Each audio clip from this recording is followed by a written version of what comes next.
ജീവിതം പരീക്ഷയെന്ന നേരറിഞ്ഞു പുഞ്ചിരിച്ച് ഉള്ളിൽ ആശിച്ചൊരുന്നമെത്തണം. കണ്ണീരില്ലാത്ത നാളിലെത്തണം.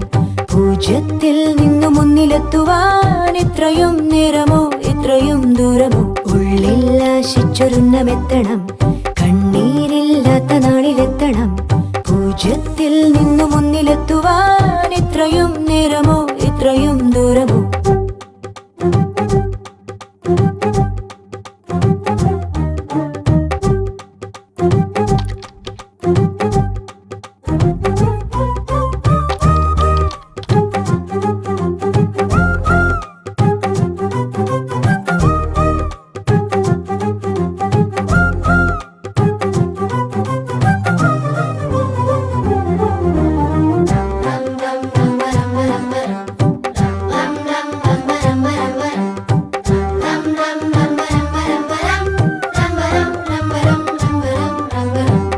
ചുവടിടറി വീഴാതൊന്നി ഗണിതമലയേ